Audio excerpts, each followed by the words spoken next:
Ես ողջունում եմ մեր բոլոր ռադիո լսողներին եւ ռադիո դիտողներին։ Դուք դիտում եւ լսում եք Գործարար ալիքը, տաղավարում աշխատում է Լիաննա Խաչատրյանը։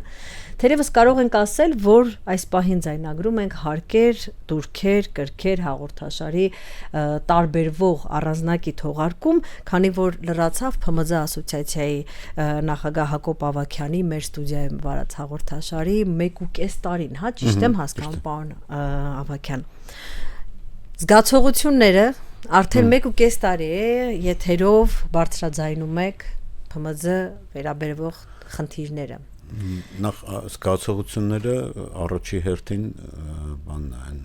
ամենակարևորը, որ Գործարար ալիքի նման կոլեկտիվի անկեր, այսպես ասած, անկեր մի բառով եմ ասում, ամբողջ կոլեկտիվը հաշվի առնելով, որովհետև չեմ վախենա ասեմ, որ սա բացառիկ միջավայր է, որտեղ հնարավորություն է տրվում կարևոր ոչ միայն մեր հաղորդման, որտեղ ես նաև մեր գործընկերների հաղորդումներն եմ նայում, որտեղ մարդիկ փորձում են այս խողովակի միջոցով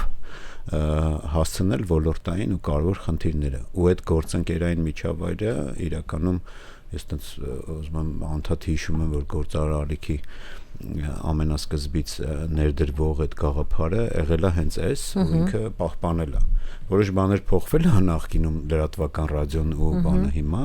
բայց այն կոնցեպտուալ կարող եմ ասել բանը պահպանվել է, որի կտորն է նաև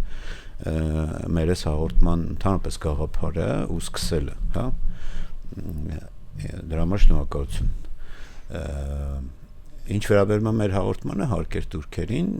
գիշեք, մենք ի սկզբանե մտածում ենք, որ ինքը հենց լայն տարածում չենք ակնկալում, բայց ինքը ավելի շատ հենց փորձագիտական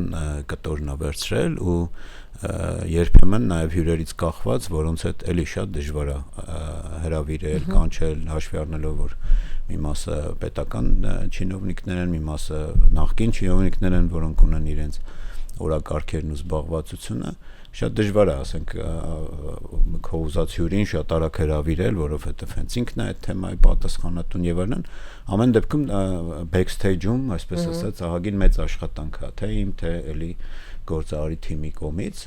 նախապատրաստական եւ այլն, որտեվ ես ինքս լրագրող չեմ ու տենց հավակնություններ էլ չունեմ դրա, որովհետև հարգելով այդ աշխատանքը հասկանում եմ, որ այնտեղ շատ ավելի խորը անելիքներ կան։ Դրա համար ինքը ավելի շատ ստացվեց ոդքասթային ձևաչափ ու երբեմն լինում է, որ այդ 40-50 նույնիսկ հաղորդումներ ունենք 1 ժամ տևողությամբ, չենք հասցնում այդ բարձրացված թեմաներին ավելի խորը անդրադառնալ, հա։ Բայց կարծում եմ, ես բաներից եմ, արձագանքներից եմ դատում, որ առնվազն փորձագիտական համայնքը, այսինքն օրինակ նույն ՓՄԶ-ների խնդիրներով զբաղվող կամ տնտեսագետներ, որոնց հետաքրքիր է այդ հարցը ոնց կհնչեր, ոնց կտրվեր, հա, նույնը ինչու՞ չէ, հենց ՓՄԶ-ները ով չի արարում, լսում է, իրենց արձագանքներից հասկանում ես, որ այստեղ նաև գտնում են իրենց իրազեկման հետաքրքիր թեմաներ, օրինակ մեր ամենաշատ դիտողականություն ապահովել էր ֆինանսների նախարարության պարոն Ալավերդյանի օրին, ով որ հենց այդ մեթոդաբանության ու այդ քաղաքականության վարչության պատասխանատունն է, երևի թե կհիշեք այդ, որ վատթարացնող նորմերը պետք է հունվարի 1-ից ուժի մեջ մտներ, մենք այդ 24-ի դեկտեմբերին հենց այդ հաղորդումը արեցինք, ես այդ հաղորդման ասում եի, ես չեմ վիճի համաձայն չեմ, այլ փորձեք ասել այս դեպքում ինչ անելու ՓՄԶ-ն ու ամենաշատ դիտողականությունը օրինակ այդ հաղորդումն ուներ։ Կան բաներ, որոնք ու ինձ թվում է դա մեզ մենակ բնորոշ չի, որ ամբողջ հաղորդում ավելի քիչ մարդիկ են նայում, քան այդ հաղորդումից վերցված մի պատառիկ, այդ երևի գիտեք ձեր մոդելը, այտենց ասենք 1-2 րոպեն կարող է 2000-ից ավելի կարճ ֆորմատները իհարկե ավելի հաղթում են, բայց բուն հաղորդումը ասենք մոտ 300 հոգի նայի, էլի։ Բայց ես չեմ ափսոսում, ելի եմ կրկնում, ինքը լավ ձևաչափ է ու կարծում եմ նաև պետական մարմինների արձագանքից հասկանում եմ, որ նրանց էլ հետաքրքրող թեմաները մոնիտորինգի տակ այդ հաղորդումը եւ ընդեղից օրինակ ինչ որ բաներ, որ խնդիրը ըստեղ այս հարթակում բարձրաձայնվում է, իրենք տեսնում ես, որ արձագանքում են, ասում են մենք այդ լսեցինք, դա այդպես չի կամ այդպես է, սենց ենք անում կամ արդեն լուծում ենք եւ այլն։ Հենց որ եւս մեկ անգամ շնորհակալություն, ինքը փոքր աշխատանք չի, մեծ աշխատանք արվում ու հույսով եմ ինքը ավելի արդյունավետ կդառնա մոտ ապագայում։ Մի փոքր խոսանք փոքր եւ միջին բիզնեսից առհասարակ, որովհետեւ հենց այս ոլորտի խնդիրներն եք դուք լուսաբանում, ընդհանրապես կա երկրի լավ կամ վատ լինելը չափելու տարբեր սանդղակներ, չգիտեմ, հնան են հաշվում, տարբեր ազատություններ են, մեկ մարդու հաշվին տարբեր ազատություններն են հաշվում, հազար ու մի սանդղակներ կան, բայց թերևս կա նաև, չգիտեմ օֆիցիալ թե ոչ օֆիցիալ, բայց առնվազն ես տեղյակ եմ, որ կա սանդղակ, որ եթե տվյալ երկրում փոքր եւ միջին բիզնեսը իրեն զգում է մաքսիմալ կոմֆորտ, սա նույնպես վկայում է երկրի լավը լինելու, կայացած երկիր լինելու մասին։ Մեր երկրում իրավիճակը ոնց է, եթե այդ սանդղակով փորձենք չափենք, փորձենք նայենք Հայաստանին։ Իրականում լավ հարց եք ասում, ինքը եթե գամ նրանից, որ փորձում են ՓՄԶ-ի, այսպես ասեմ, էլի վերաձևակերպեմ մի քիչ ձեր թույլտվությամբ, ՓՄԶ-ի կայացվածությունից դատել երկրի ապրողների վիճակը, ինքը վատ ցուցանիշ չի, ինքը շատ լավ բնորոշ ցուցանիշ է, բայց ցավոք սրտի երբեմն ցուցանիշները, որ տենց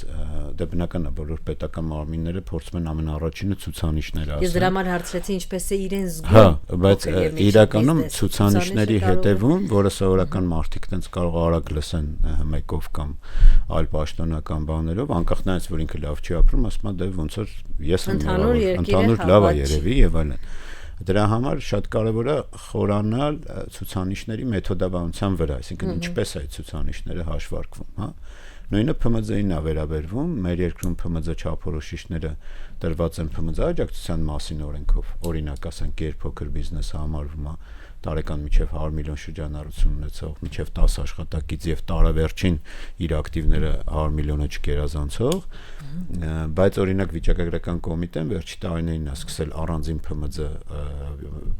այսպես ասած վիճակագրություն վարել 19 թվականից, եթե չեմ սխալվում, իրենք վերցրեցին այդ չափորոշիչներից միայն մեկը, այսինքն աշխատողների քանակը։ Ընդ որում այնտեղ ոլորտներ կա, որոնք իրենք դա չեն էլ հաշվառում, օրինակ չգիտեմ անհատական ատամնաբույժ կամ եւ այլն, բայց դա մեր մոտ առանձին ասենք գրանցված անհատ ձեռնարկատերը, որը սերվիս է մատուցում եւ այլն, հա։ Կամ բաներ, որոնք ուստիպված դու այն ցուցանիշը համադրում ես, կոնկրետ մեր դեպքում մենք ասոցիացիայով բարբերաբար հիմա էլ հարցում ենք արել պետական եկամուտների կոմիտեին, ելնելով ՓՄԶ աջակցության մասին օրենքով, ասում ենք տվեք մեզ SS չափորոշիչներով քանակ եւ այլն։ Գումարած դրան, այսպես ասած, այս վերջի հոսքի, ներհոսքի պատճառով մեր մոտ շատացան դրսից եկածրելոկանտների կամ նրանց սպասարկող կամ նրանց համար աշխատող, ասենք ԱՁ-ներ, ՍՊ-ներ եւ այլն, որոնք հիմա կամաց ցույց է տալիս ժամանակը, որ նրանց գնալու դեպքում մենք նույնիսկ հետ ենք գալիս մեր իրական ՓՄԶ-ին, էլի, ովքեր այստեղ շարունակում են աշխատել կամ նույն խնդիրը կա, երբ որ հարկային քաղաքականությունից, հարկային վատթարացնող քաղաքականությունից ելնելով, ընդ որում դա հենց պետական մարմիններն է գիտեն, ասենք նույն բիզնեսով զբաղվողը տրոհում է մի հատ ԱԶ, մի հատ ՍՊ եւ այլն, բայց ըստ էության դա նույն բան ու ստացվում է վերադառնալով ձեր աստածին ցուցանիշներով ամեն ինչ լավ է, բայց ըստ էության այդ մարդը ռեալ գետնի վրա տարբերություն կա, հա։ Կարևոր ցուցանիշը նաեւ որ ՓՄԶ-ի ստեղծած արդյունքը համեմատում են ՀՆԱ-ի մեջ ու դա շատ կարևոր է այդ ձեր ասած զարգացած երկրներում, երբ որ նայում են, որ այդ ՀՆԱ-ի ցուցանիշում եթե փոքր ու միջին ձեռնարկատիրության մասնաբաժին օրինակ 50 եւ ավել տոկոս է, ապա դա խոսում է տնտեսության դիվերսիֆիկացված լինելու մասին։ Այսինքն այդ տնտեսությունը կախված չի լինում խոշորից եւ նրա տրամադրություններից, որոնք անկախ նրանից, որ իրանք քաղաքականությամբ չեն զբաղվում, բայց իրենք կարող են ազդեցություն ունենալ քաղաքականությունների վրա։ Դրա համար երբ որ լինում է, ասենք 100,000 ՓՄԶ, ովքեր պայմանական ՀՆԱ-ում 51% են ստեղծում, դա շատ ավելի կենսունակ տնտեսություն է, քան մեր դեպքում, մերը այս վերջի տարիներին իհարկե աճ գրանցել է, էլի բայց նույն մեթոդաբանությամբ հաշվարկված մոտ 30-31% է, նախկին 18-ին կարծեմ 21-22% էր, եթե 18-25 համեմատենք, հա, աճ գրանցվել է, բայց էլի եմ կրկնում, ստեղ պետք է նայենք ովքեր են այդ ՓՄԶ-ները եւ ինչ ցուցանիշով է հաշվարկվում։ Այդ իմաստով, բայց չափազանց կարևոր է նաև, որ ցանկացած իշխանություն ուշադրություն դարձնի ՓՄԶ-ին, որովհետև իրենց այդ կայացվածությունը ոչ միայն տնտեսության մասով է, այդ ձեր խոսքում ասացիք, այդ լավ ապրելու, օրինակ ՓՄԶ-ն լավագույն գործիքն է երկրի աղքատությունը հաղթահարելու, տարածքային զարգացվածությունը հաղթահարելու, հա, այսինքն շատ ավելի հեշտ է օրինակ 500 ընկերություն ստիպել ես ինչ մարզում, այսինքն խրախուսել, այնպիսի մեխանիզմներ դնել, որ գնան ես ինչ մարզում բացվեն, սկսեն գործել, քան մի հատ գործարան տանել, տենց մեր հիմիկվա քաղաքականությունը տենց է, էլի մի հատ մեծ ներդրում կբերենք, սաղ բան կլինի, բայց այդ մեծ ներդրողը շատ ավելի նազուտուզով է, շատ ավելի պահանջկոտ է, շատ ավելի քթիմազ է, կներեք այս բառից համար եւ ինչը նաեւ հասկանալի է, շատ գումար է իրենց պահանջվում, ու կարող է դու իր հետ 2-3 տարի աշխատանք տանես, բայց մի հատ ինչ որ քաղաքական հայտարարության կամ մի հատ կրակոտ սահմանին ինչ որ լինի, ինքը թողի գնա։ Ասածս այնա, որ դե հետո սա մի տեսակ բան է, չէ՞, այդ հայտնի ասացվածքը ասում է բոլոր հավկիթները նույն զամբյուղի մեջ դնել, ինչքան ավելի դիվերսիֆիկացված է, այնքան ավելի հեշտ է։ Ես հենց քանի որ դուք էլ մոտեցեք քաղաքականության, ես դա եմ ուզում հարցնել, հաշվի առնելով երկրում քաղաքական իրավիճակը եւ սպասվող ընտրությունները, ես հիշում եմ դեռ երկար տարիներ առաջ, չգիտեմ, թուրքագետները կարող են ինձ ուղղել, եթե ես սխալ բան ասեմ, բայց առնվազն մեզ այդպես էր ասում, որ օրինակ ժամանակին իշխանության բերեցին Ռեջեփ Թայիփ Էրդողանին Թուրքիայի փոքր եւ միջին բիզնեսները, որոնք Անատոլիայում, այսինքն ամենացածր մակարդակից սկսել էին, աճել էին եւ ինքը այդ բոլոր փոքր եւ միջին բիզնեսների ժամանակին շատ օգնել էր նույն Ստամբուլի քաղաքապետ լինելու ժամանակ եւ հենց նրանք մեծանալով աճելով իրենց ներդրում ունեցան նոր իշխանության գալուն։ Հայաստանում կարծես թե միշտ քաղաքականությունը պատտվել է խոշոր բիզնեսի կողքին։ Փոքր եւ միջին բիզնեսները եղել են այսպես կրավորական դիրքում, հաշվի չեն առել եւ կամ նրանց դիտարկել են պարզապես ընդհանուր քաղաքացիների, այսպես ասենք, ցանկությունների ցուցակում, հիմա իրավիճակ փոխվել է, թե չէ, որովհետեւ իմ տպավորությամբ ավելի հաճախ եմ ես ՓՄԶ բառը լսում առնվազն մեդիայում։ Հիմիկվա Այո։ Շնորհակալություն, իրականում շատ այն որ ասում եմ առօրեական հարց է, ու լավ կլինի որ մենք մեր խոսքում կարողանանք օգնել այդ այսպես ասած ՓՄԶ-ին ինքնը կողմնորոշվի, որովհետև այդ ձեր ասած հարցի մեջ ես հիմա պատկերացնում եմ, տենց զարթնում ենք, ասում եմ, այս ինչ բան է, բոլորը ինձ հիշեցին, էլի, տենց ոնց որ այդքան միտինգ էի անում, կռիվ էի անում, չէ, ասենք ասում ինձ ոչ մեկ չէր հիշում, հիմա բոլորը ինձ հիշեցին։ Բայց դա շատ նորմալ է, շատ լավ օրինակ բերեցիք, իրականում մանրամասները չգիտեմ, ինձ ստիպեցիք գնամ մի քիչ դրա մասին կարդալ, բայց ես չգիտեմ ոնց հայտարարել, բայց լրիվ ռեալիստիկ եմ համարում, որ որևէ երկրում, որևէ քաղաքական ուժ, որը շատ ավելի ուշադրություն դարձնի ՓՄԶ-ին, ինքը այդտեղ կկարողանա ավելի մեծ հաջողություններ ունենալ։ Այս վերջերս հենց մեր 1-2 օր առաջ մեր գործընկեր Հայկ Ազոֆանյան տնտեսագետ հենց այս վերջի 2 օրը հետաքրքիր նյութեր էր տարածել, որի տենց արագ տենց նայեցի, մի մասը տենց հայտնի տնտեսագետները, որ աշխատություն են արել ու հենց այդ քաղաքական պոպուլիզմ եւ տնտեսական խոստումների մասին էր, մյուս մասը էլի պոպուլիզմ, որի արդյունքում տնտեսության վրա 10-15 տարի հետո ազդում, այսինքն հնայի անկում է լինում, դե 10-15% նույնիսկ գնահատական կար եւ այլն։ Հələ միջև այդ պոպուլիզմին անդրադառնալը իրականում որ ասում եք վերջի շրջանում խոշորի շուրջա, իրականում վերջի շրջանում է այդպես։ Ես 2012 թվից կարող եմ ասել, որ տարբեր ձևաչափով ՓՄԶ խնդիրներով ներգրաված եմ եղել, թե որպես փորձագետ, թե այն ժամանակ վարչապետին կից ՓՄԶ խորհուրդ կար, այդտեղ քարտուղարությանը աջակցող թե ի պաշտոն է, թե հետո արդեն այսինքն տարբեր կառավարությունների հետ նայել։ Օրինակ 2002 թվականին շատ կարևոր իրադարձություն եղել մեր երկրում, ստեղծվել է ՓՄԶ զարգացման ազգային կենտրոն, պետական։ Միևնույն ժամանակ ստեղծվել է ձեռնարկությունների ինկուբատոր հիմնադրամը, ԵԻՖ-ը։ Վերջի 3-4 տարում ՓՄԶ զարգացման ազգային կենտրոնը փակվել է, Փարքասու ԵԻՖ-ը չի փակվել, բայց արդյունքները, ասենք, տեսնում եք, ԵԻՖ-ը օրինակ այդ իր ՏՏ ոլորտի այսպես զարգացման բանն էր, որը հիմա հասել է այդ ինժեներական քաղաք եւ այլն, այսինքն ինքը այդ ոլորտի բանն էր։ Ու հենց այդ ժամանակ ներդրվել է նաեւ հարկային հետաքրքիր քաղաքականություններ, բարձրացված հարկ եւ այլն 2002 եւ այլն։ այսինքն ակնհայտ է, որ այդ ժամանակվանից ներդրվել է այնպիսի գործիքներ, որոնք հենց ոչ թե բառերով, ոչ թե խոստումներով ՓՄԶ-ն իր վրա դա տեսել է, որովհետև այդ ՓՄԶ զարգացման ազգային կենտրոնը դա ինչ որ տենց անհայտ մարմին չէր, էլի Երևանում նստած գրասենյակ չէր։ Ինքը ուներ մարզային գրասենյակներ, տեղի ՓՄԶ-ն գիտեր իր առաջի խնդիրը,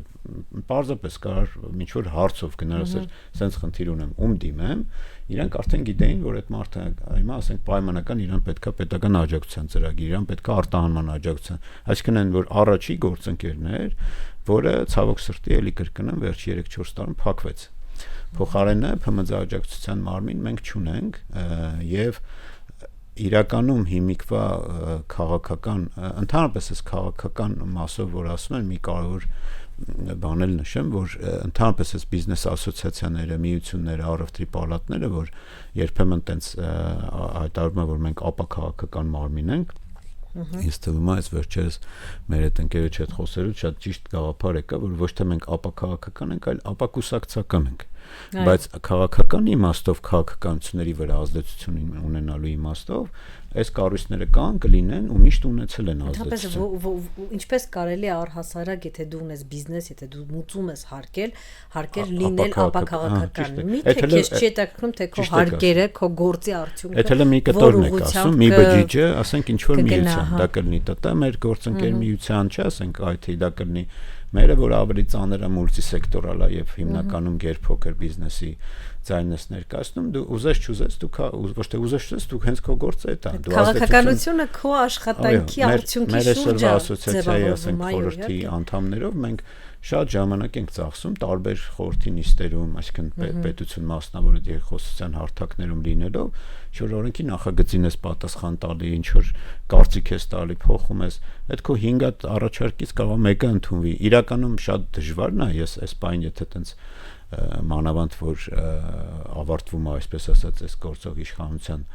ժամկետը ու գալիս է նոր ընտրություններ, եթե տենց մի բառով գնահատեմ նաև այդ պետություն մասնավոր հատված երկխոսությունը,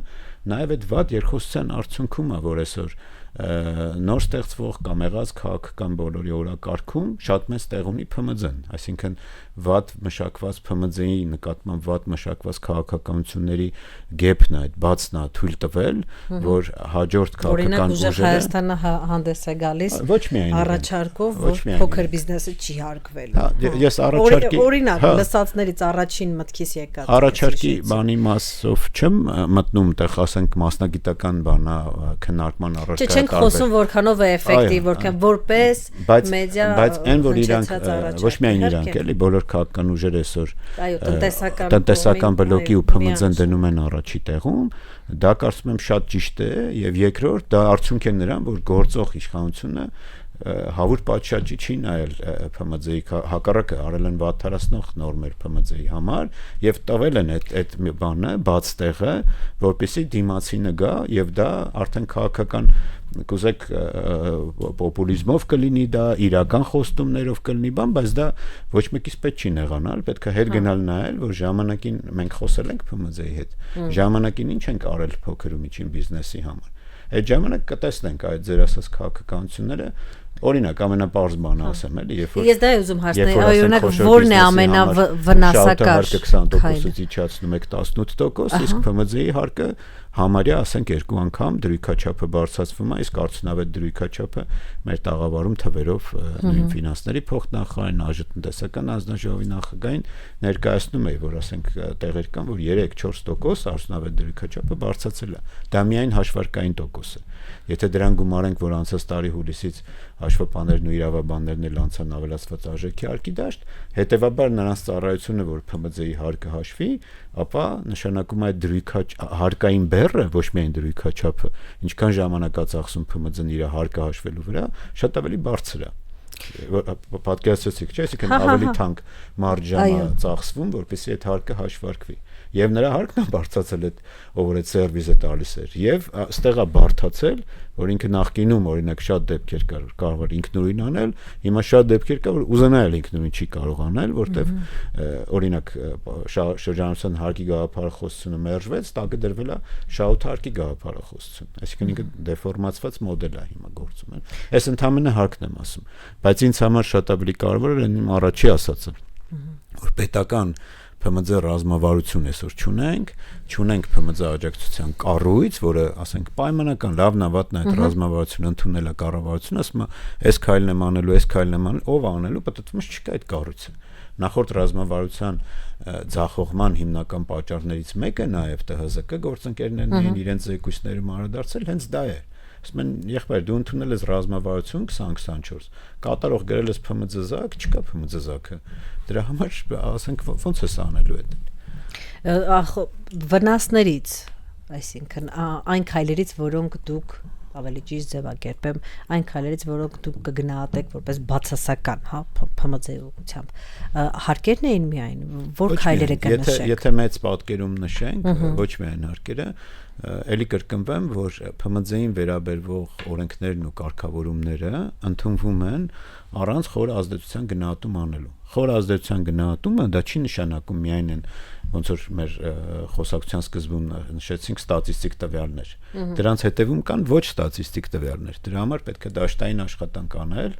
գնալ, տեսնել, օրինակ, ասենք, պայմանական գիշեք այդ որ տարբեր ոլորտի ոսկու շուկան իր խնդիր ուներ, մարզային խանութն իր խնդիր ուներ, արտադրողը իր խնդիր ունի եւ այլն։ Այսինքն պետք է գնալ այդ ամբողջ շղթան նայել, եթե սենց անեմ, սենց կստացվի, ինչ արինում եւ այլն։ Բնականաբար այդտեղ շատ կարևոր են բիզնես միությունների դերը,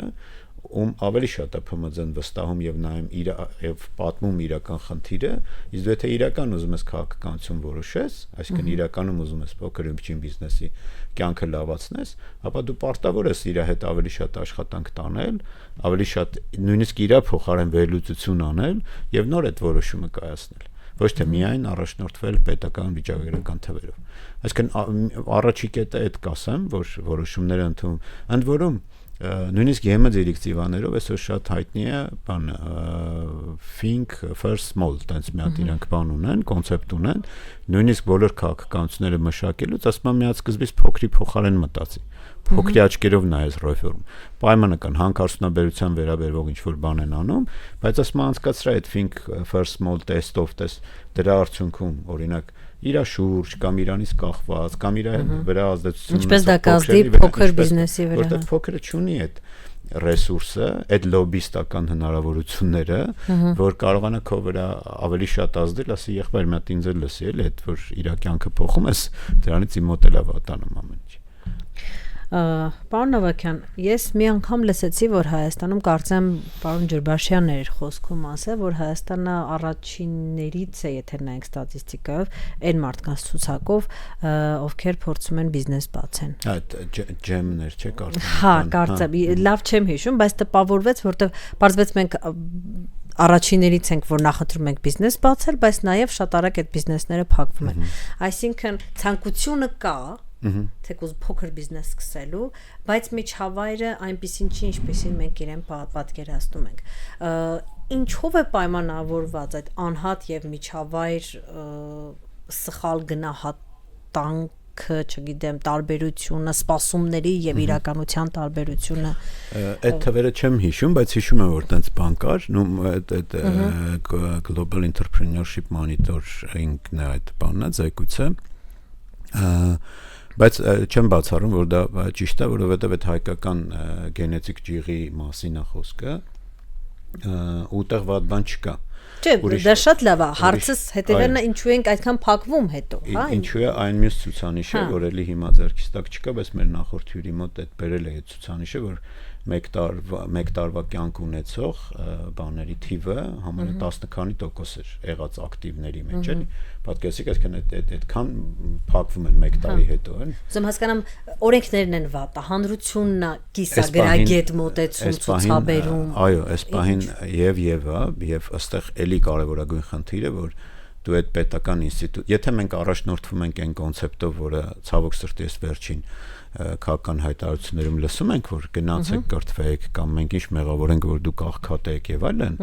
ապա մեր խոսակցությունը այդ տիրույթում անիմաստ է, այսինքն եթե մարդկանց մոտ, այսինքն կառավարող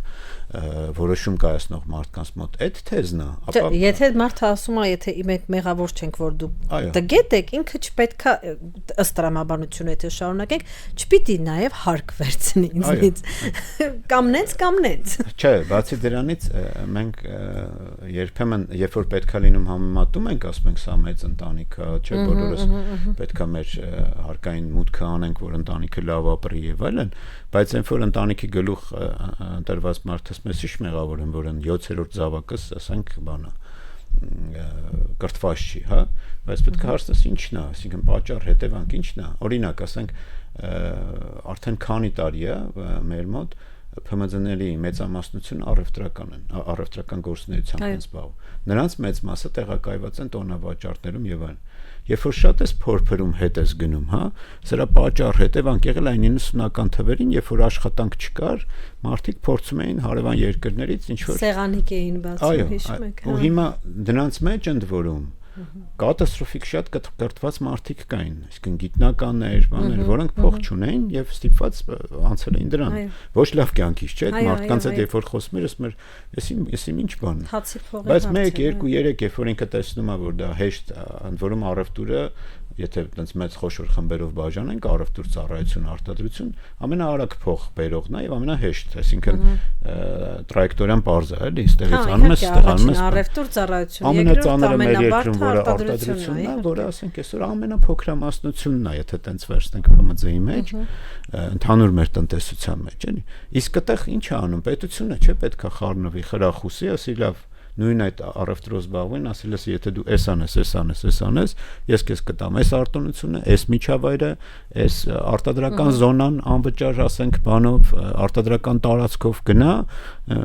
այդ քո բանը որ կա, վստահությունը այդ որ ասում եք, բիզնես զբաղվելու գնա այստեղ։ Եվ նույնիսկ կստնակների դեպքում, այսինքն, երբ որ մարդու մոտ գալիս է այդ իդեա ֆիքսը պատճառը, ես ձեզ մի հատ շատ տրիվիալ օրինակ բերեմ, էլի։ Արցախից տեղահանված մեր հայրենակիցների նկատմամբ արված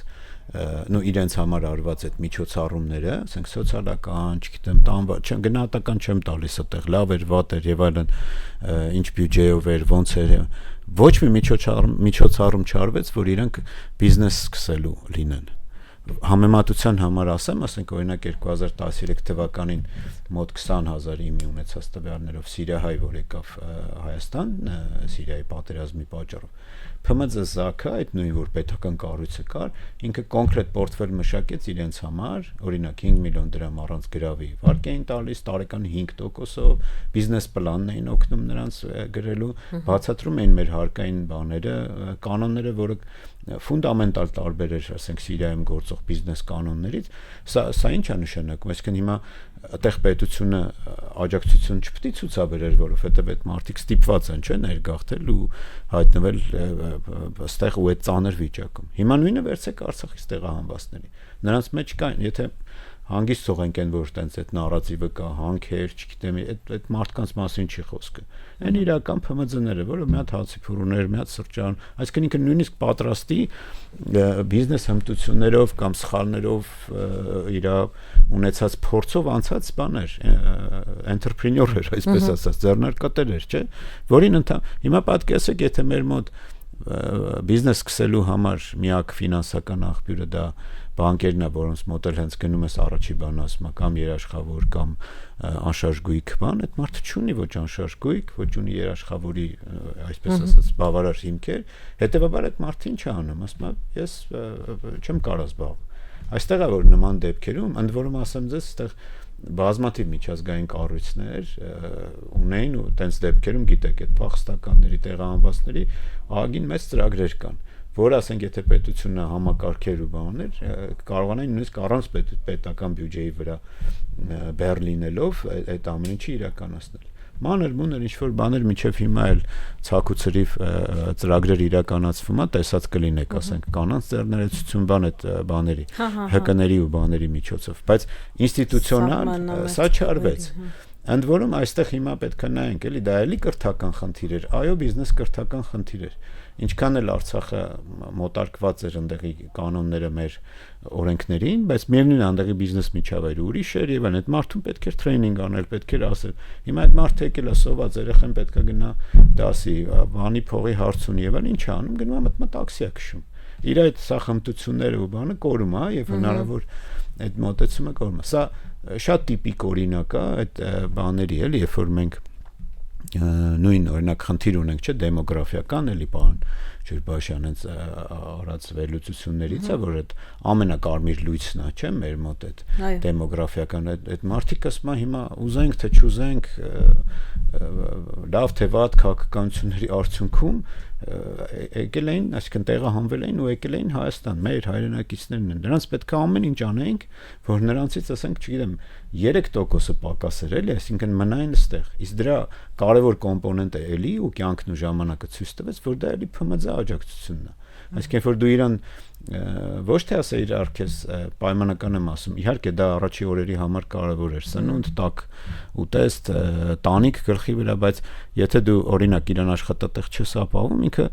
սկզբում մարզում էր տեղակայված, եկավ, հետո Երևանամերձ, հետո եկավ, որտեվ արդեն ինքը գալիս է աշխատանքի համար։ Սա շատ նման է էլի այն անվերջ քննարկումը, որ կա այդ դպրոցաշինության ու բանի, այս վերջերս տենց մի հատ բան տեսա, որ արդեն հենց ինքը կառուցան ղեկավարը այդ օրինակը բերում է, կարծեմ Վայոց ձորի մարզերից մեկում, որ ասում են մենք կառուցեցինք, բանացինք, բայց տեսանք, որ այդտեղ մարդիկ չեն ապրում։ Դա գալիս այն հարցել, ասում ենք, բայց ինչու ես փող ծախսում սկզբից դպրոց կառուցում, գուցե փող ծախսես մարդուն աշխատատեղ, բայց հիմա հաջորդ որոշում ասում է, եւ մենք որոշեցինք բնակչության ծրագիրը տեղանենք։ Ցավ ես ապրում էլի, որ ամենակարևորը պետք է անես մարդուն ապահովի աշխատատեղով, բնական է դա շատ կարևոր է, ասենք այդ կան դպրոցներ, որտեղ տարական սանհանգույց բան չկա եւ այլն, դրա մասին չեմ խոսում, բայց երբեմն այդ ֆետիշացնելու այդ հարցը, որտեղ կներեք այդտեղ էլի քաղաքական պոպուլիզմ կա, էլի, քան ասենք դու օգնես, որ այդտեղ 5 հատ, 10 հատ, 50 հատ տեղեր կան, որտեղ 100 հատ փոքր ու միջին բիզնես ստեղծվի, երեխա տեղ ապրի, որը հետո նոր իր երեխայի դպրոց գնալու հարցը կլուծես, էլի։ Բնական է ամենալավ, հիմա պայմանական ձեր համար ասենք, ամենալավ դպրոցը լինի 100 կիլոմետր հեռու, բայց ձեր աշխատատեղը ստեղ է։ Դուք չեք գնա այդտեղ, չէ՞։ Այսինքն գնաս այնտեղ ոնց աշխատես այնտեղ, ոնց է երեխուն պահես, շատ կարևոր կենսական նշանակություն է հենց աշխատանքը։ Ու շատ դեպքերում մեր այսօր հայրենակիցների մեծ մասը, որ Սփյուռքում են կամ Ռուսաստանում են եւ այլն, այդտեղ էլ պետք չի տենց ինչ-որ բաներ մեղավորներ մանգարդավ։ Ոչ, այդ մարդկանց ամենամեծ մասի ամենայն դեպս իմ կարծիքով խնդիրներից մեկը աշխատատեղն է։ Ինքը աշխատանքի պատճառով է, չէ՞, սկզբից հայրը գնացել, հետո ընտանիքը գնացել եւ իրանք ստացվում է, որ այսօր մոտ 2 միլիոնից ավել օրինակ հայ ունենք Ռուսաստանի Դաշնությունում։ Ինչու աշխատանքի պատճառով։ Թեման անծայրածիր է թվում, բայց ցավոք սրտի մեր ժամանակը մոտենում է ավարտին, թերևս փորձենք սահմանափակվենք։ Այդուհանդերձ, երբ որ հայ մարդուն ասում ես աշխատանք, ինքը շատ հազվադեպ է պատկերացնում սեփական բիզնես, որպես կանոն, երբ ասում ես աշխատանք պետք է ստեղծենք, ինքը մտածում է, որ կգա ինչ-որ խոշոր բիզնեսմեն եւ իր համար կբացի աշխատատեղեր եւ ինքը պարզապես կգնա գործի կգա։ Երբ ասում ես, որ գիտես, արի դու գործ բացի, արդեն սկսվում են բարդությունները, որովհետեւ երևի թե կա այդ ծանր փորձը տեղական ինքնակառավարման մարմինների հետ շփվելու, պետական տարբեր բյուրոկրատական համակարգի հետ շփվելու եւ մարդը պարզապես չի ուզում իր գործը հեշտացնի։ Հաշվի առնելով այս ամենը, հաշվի առնելով 1.5 տարի այս տաղավարից հնչեցրած ձեր խնդիրները, ինչ խորհուրդ կտայիք, այսպես ասենք, քաղաքական այն ուժերին, որոնք իրոք հավակնում են որևէ փոփոխություն իրականացնել Հայաստանի տնտեսության մեջ։ Անկախ նրանից կանցնեն, չեն անցնի, այդուհանդերձ նրանք կբարձրաձայնեն այդ խնդիրները։ Հայ, ասում եմ, եթե դուք լինեիք, եթե ձեզ լսեին, ինչ խորհուրդ կտայիք, ինչի պետք է ուշադրություն դարձնել։ Իրականում մի քիչ դժվար է տենց մի 2 րոպեում ասել, բայց էլի ելնելով շատ կարևոր, եթե ելնելով մեր հաղորդման ընթացքում բարձրացված խնդիրների, ու ընդհանրապես հաղորդման գաղափարը որ եկավ, դա այն էր, որ մենք առաջի բանը ասում ենք, որ պատշաճ լսված չի։ Լսել, նախ եւ առաջ լսել։ Այսինքն գործարար ալիքի էլի այս տաղաբար այս խողովակը օգտագործենք, որ գոնե ստեղով նույնիսկ չինովնիկների բերանով բարձրացնենք այն հարցը, որ պետքա փոքր ու միջին բիզնեսին ոնց ասեմ, հավուր պատշաճ ասեմ, նույնիսկ էդի չի, էլի ասենք, տրիվիալ բան եմ ասում, որ իրանց հետ պետքա աշխատել ու լսել։ Նախ նույնիսկ իրենց տրամաբանությամբ այսքան ովքեր հենց քաղաքական հայտ են տվել, հենց իրենց տրամաբանությամբ ու շատ լավ է, էլի եմ ասում, որ այսօր եւ նոր ստեղծված եւ ընդդիմադիր բաները օգտագործելով են գործող իշխանության արած սխալները ՓՄԶ-ի նկատմամբ ոչ պատշաճ վերաբերմունքը իրանք օգտագործում են դա որպես դիվիդենդ եւ ասում են մենք դրա ձեզ ավելի լավ բան կանենք, հա իրականում այո այսօր եւ այդ ձեր խոսքում էլ որ ասում եք մարդիկ փորձում են սկսել նախ պետքա պատշաճ մեխանիզմը դնել կամ վերականգնել որը 2002 թվականից գործում էր ուներ այդքան կապեր եվրոպական միության հետ այսինքն ինքը արդեն SM-ի network-ի անդամ էր պատմական իրավաբան այսինքն կոնկրետ կառույցը պետք է լինի ինչ քաղաքականություններ կանես, ոնց կանես եւ հետ կգա այդ կառույցը պետք է լինի։ Ես ամենավին այդ կառույցը որ կար նախկինում չեմ ասում ինքը իդեալական աշխատում էր ինքն իր թերություններում այն ժամանակ ամենաշատ երևի քննադատողներից եմ եղել եւ այլն, բայց որ կառույցը չլինի ոչ մի անգամ ես դրան կողմ չեմ եղել։ Այսինքն մենք ինչքան էլ հասարակական կառույցները, բիզնես ասոցիացիաները, միությունները ինչ որ բան անեն ի աջակցություն ՓՄԶ-ի, դա չի կարող հավասար լինի պետական աջակցության կառույցին։ Այսինքն պետական քաղաքականության մարմնավորումը դա այդ գործակալությունը, կառույցը դա դրա գոյությունն է եւ դրա ճիշտ կառավարումն է։ Մյուս քաղաքականությունները, որոնք տարբեր տնտեսական ծրագրերում մենք շուտով կտեսնենք, դա կլինի այդ հարկային փոփոխությունների խոստումներով, դա կլինի եւ այլն, դրանց մեջ էլի ամենաառաջի խնդիրը ֆինանսների հասանելիությունն է այսօր փոքր բիզնեսի համար, որը էլի եւ այդ ՀԶԿ-զեկուցում կա եւ մեր տարբեր հարցումներում երևում է, որ դա նույնիսկ ավելի շատ ծանր խնդիր է, որովհետև այսօր երբ որ նայում ենք ընդ որում բանկային մեր լավ փորձագետները էլի անդադ ասում են լավ այդքան ինչ որ փող էր մտնում բան էլի այդքան գեր շահույթով աշխատում են բանկերը ինչու ասենք փողը հասանելի չի այդ փոքր բիզնեսին ու դրա պատճառներից մեկը էլի է դա որովհետև վերջի շրջանի քաղաքականությունները էլի այդ խոշոր այդ թվում բանկերի ի նպաստ բանկերի քաղաքականություններ են եթե նայում եք նույնիսկ ինչ որ աջակցության ծրագրեր որ էկամկային նախարարությունը բան ասում է չէ այսքան արդիականացման ծրագիր են կարել եւ այլն դրա արանքում էլի բանկային ֆինանսական կառույցներն են այսինքն իրանք որպես պետություն իրանք ֆինանսավորում են այդ հաստոցի եւ այլնի լիզինգային այդ տոկոսը որտեղ բանկը ասում է ընտիր պետությունից լավ երաշխավոր եւ այլն այսինքն եթե տենց փորձեմ ամփոփել ՓՄԶ-ն չի կարողանում մանավանդ գերփոքր բիզնեսը որոնք ընդ որում իրանք կայուն մեծամասնությունն են մեր ակտիվ տնտեսավարողների եւ նրանք թե որպես ընտրազանգված այսպես ասած էլի որտեվ իրանք իրենց տան հացի փող տանողներն են իրենց տան ընդհանրապես մեր երկրի միջին խավի մարմնավորումն են հա իրենց հետ պետքա լուրջ հաշվի նստել եւ բնականա չսպասել որ իրենք տենց շատ լուրջ կգրեն իրենց վերլուծությունը կտան ոչ դուք պետքա իրենց փոխարեն լսել իրենց խնդիրը ու երբ որ իրենք զգում են որ լսված են դա արդեն գոնե բավարար է որ խնդիրը ավելի ճիշտ կլուծվի հա ոչ թե հակառակը որ լուծենք մարդիկ դուրս գան այդ օրինակ ես չեմ ալարիա անդադ կբերեմ դուրս եկան փողոց ՓՄԶ-ները բողոքեցին 2200 իդենտիֆիկացված այսինքն ստորագրություններով ՀՎՀ-ներով ուզում ասեմ այդտեղ 5000-ից ավել մարդ կար բայց ովքեր համաձայնվել էին չվախենան իրենց այդ նամակը գրեցինք մենք այդ նամակի պատասխան միջև հիմա չունենք անցած տարի ամռանն ենք Իսկ նույնիսկ գրեին գնացեք մենք ձեր այդ բան չունենք էլի պատկերացրեք սա վերաբերմունք է որը լավ ասենք էլ միծինգ չարեցին գնացին տուն ինչ ձեզանից կողեն ոչ իրանք այդ վերաբերմունքը տեսան պայմանական եմ ասում ինչ որ ոչ կարևոր հարցով տեսնում են որ այդ չինովնիկը ժամանակ ունի հանդիպում է խոսում է չգիտեմ մի քանի ժողովարան ինքն է գնում ընթառաջ գնում է այդ մարզ գնում է այդ տոնավաճառ գնում է խոսում է բայց այն մյուսը որը քեզ եկել է ասում է լսիր ինձ էլի մի հատ բան արա իրան նույնիսկ չեն էլ պատասխանում ասեն կներեք ձմեր պապին ստեղ չի էլի կոնե տենց ինչ որ բան